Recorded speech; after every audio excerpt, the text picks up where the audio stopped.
की आवाज़, विवेक, inner voice, inner conscience, बोध है, इनमें से कुछ भी नहीं।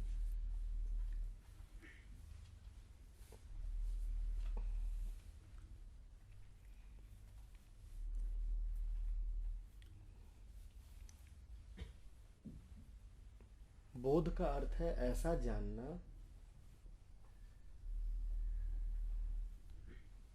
कि विचार भी ना उठता हो कि जानते हैं। इतनी गहराई से जानना कि पता भी ना हो कि जानते हैं। पता होने से मेरा आशय विचार से। बोध का अर्थ है जानने से संबंधित प्रश्न का ही हट जाना।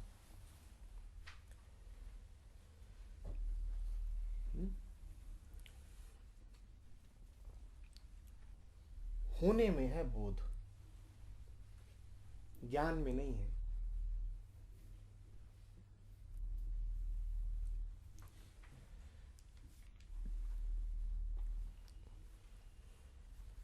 जिसको आप कॉन्शियसनेस, अंतरात्मा, इनर वॉइस ये सब कहते हैं, वो सब मन के संस्कार हैं, बोध नहीं है।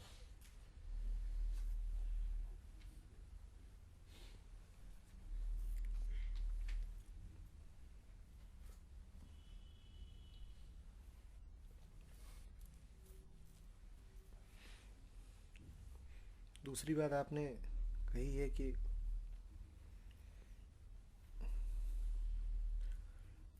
संतों के जीवन में एक स्थिति आनंद की होती है जहाँ सुख दुख समान है।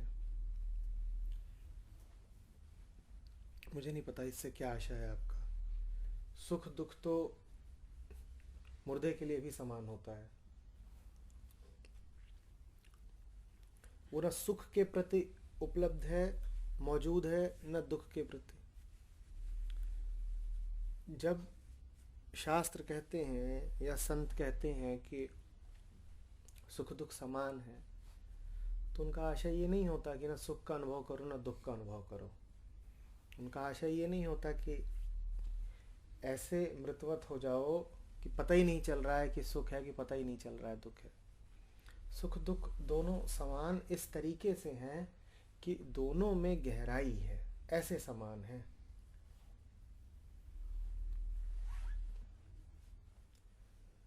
जैसे कि एक ही शाख पर लगे हुए दो फल, तो दोनों समान कैसे होते हैं? दोनों समान ऐसे होते हैं कि दोनों का मूल एक है, कि दोनों गहराई में जाकर के जुड़े हुए हैं। बाहर बाहर से अलग दिखते हैं पर दोनों की जड़ एक है। तो ऐसे समान है। ऐसे नहीं समान है कि दोनों हैं ही नहीं, या दोनों को मार दिया, या दोनों के प्रति कोई संवेदना ही नहीं रही।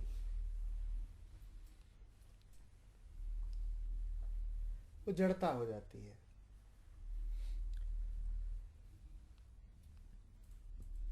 वो तो फिर जीवन का ही विरोध हो जाता है।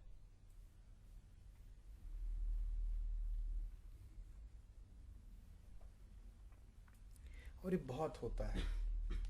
हमारा जो तथाकथित आध्यात्मिक आदमी है वो बिल्कुल ऐसा ही हो जाता है, ऐसा सख्त कि उसको सुख दुख का पता लगना ही बंद हो जाता है।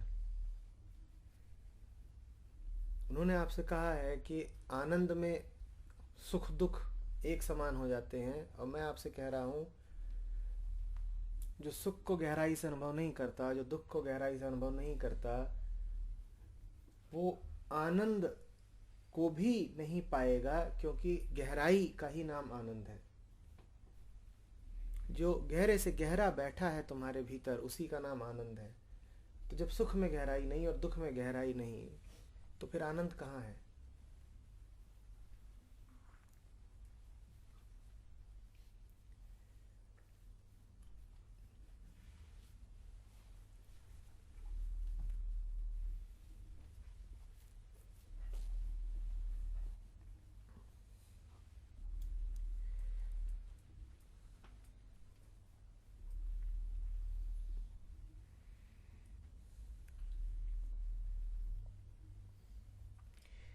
क्या एक समान परिस्थिति आने पर दो अलग व्यक्ति अपने बोध द्वारा पार करेंगे तो क्या उनका बोध अलग अलग होगा? क्या धारणा द्वारा बोध जागृत होता है? बोध अलग अलग तो नहीं होगा, बोध एक समान भी नहीं होगा। अलग अलग होना, एक समान होना, प्रश्न पूछा है कि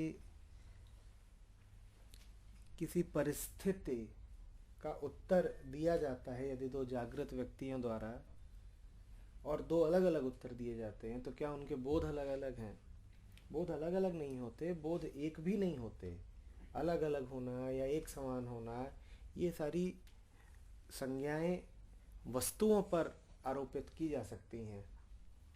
बोध कोई वस्तु थोड़ी है कि आप कहें कि ये अलग अलग हैं, ब एक ब दो।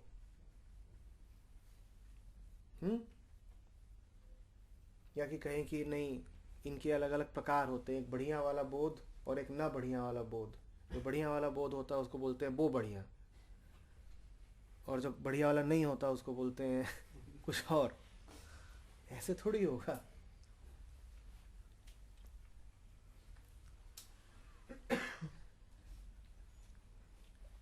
बोध ना कुछ है, ना कुछ है।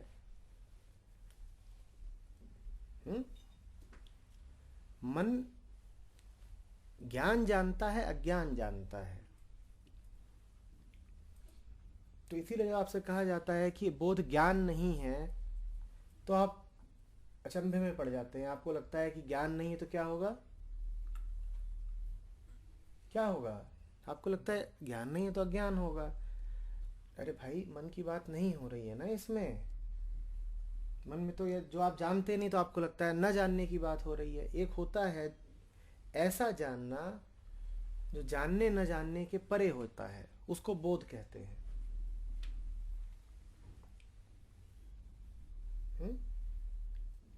उसमें बोध एक समान या बोध अलग अलग, असल में आप जानना ये चाहते हैं कि उन दोनों के पास जैसे कोई वक्तव्य रहे हों तो वो एक ही है कि अलग अलग हैं।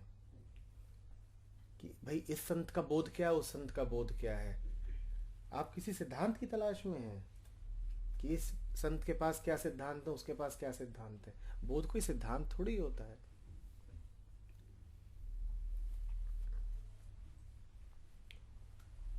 एक शक्ति है बोध, एक जागृति है बोध। और जागृतियां क्या अलग अलग या एक समान होती हैं? आप सब अलग अलग जगे हुए हैं। अब जगना तो जगना है, सोना तो सोना है।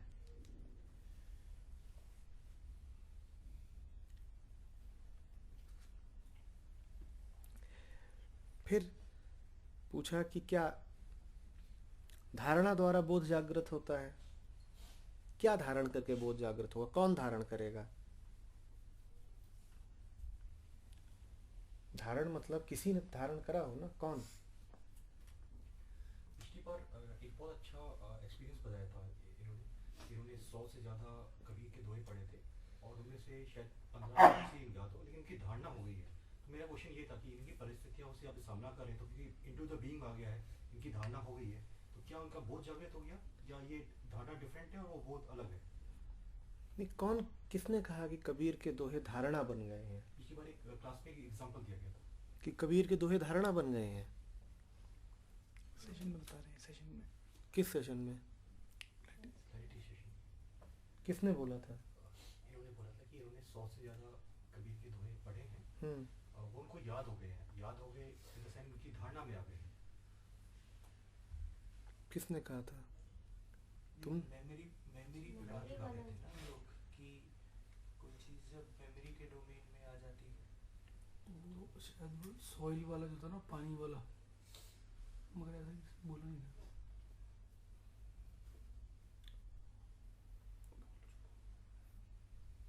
बुधवार की बात कर रहे हैं?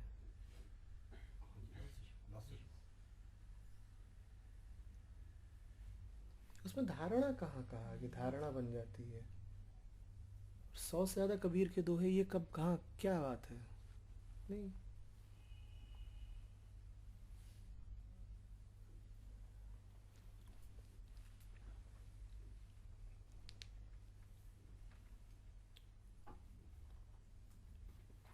दोहे को रटने से बोध थोड़ी जागृत हो जाएगा। 6ठी 8वीं के लड़के होते हैं, उनको उनके हिंदी के सिलेबस में होते हैं दोहे, 20-40 तो उन्होंने भी रट रखे होते हैं, तो उससे बोध थोड़ी जागृत हो जाता है। ये तमाम टीचर्स होते हैं, वो पढ़ाते रहते हैं दोहे वहे, उससे बोध थोड़ी जागृत हो जाता है। दोहे का बोध से क्या संबंध है?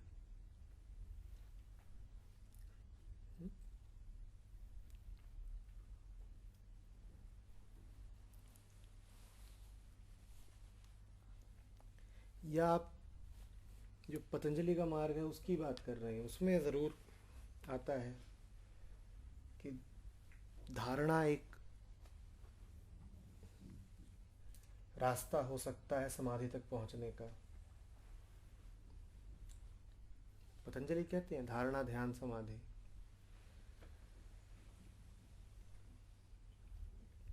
धारणा से बोध नहीं जागृत होता। जब कहा जाता है कि धारणा ध्यान में मददगार हो सकती है, तो इतना ही कहा जाता है। धारणा माने ज्ञान, ज्ञान ही धारण किया जाता है। धारणा इतनी ही मददगार होती है कि धारणाएं पहले से ही बहुत मौजूद है मन में।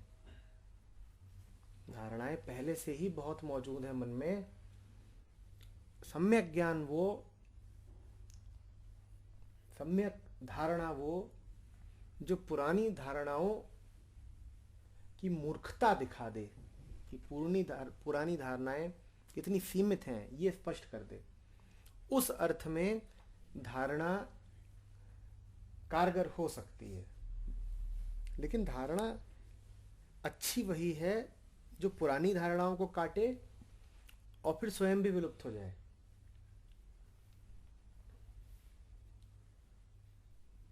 धारणा निर्धारणा बन जाए,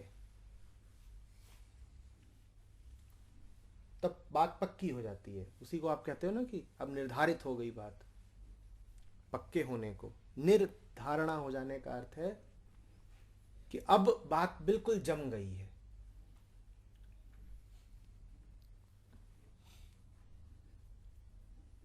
धारणा माने बिलीफ।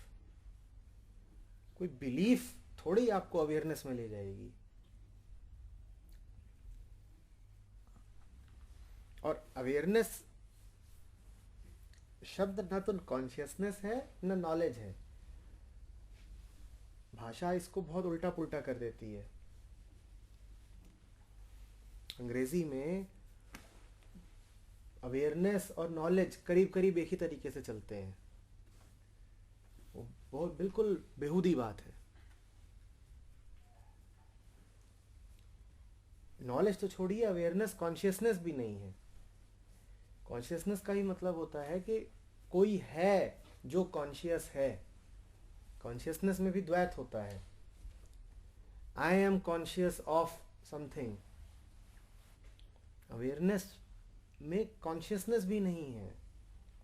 या ऐसे कह लीजिए कि कॉन्शियसनेस की जो परम अवस्था है वो अवेयरनेस है। वहां पर ये होता ही नहीं कि मैं हूं और मुझे कुछ पता है। और ज्ञान के साथ यही दिक्कत है ना। अगर कुछ पता करना है तो कोई होना चाहिए जिसे पता हो। और कौन होगा जिसे पता होगा? फिर वही पुराना खेल अहंकार का। अहंकार को ही पता होता है। ज्ञान के साथ दिक्कत ही यही है कि जहां ज्ञान है वहां अहंकार है।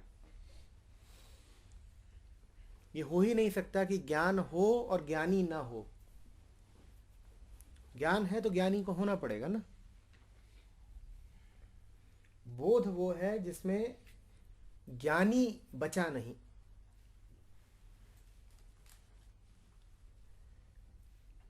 Dissolution of the knower.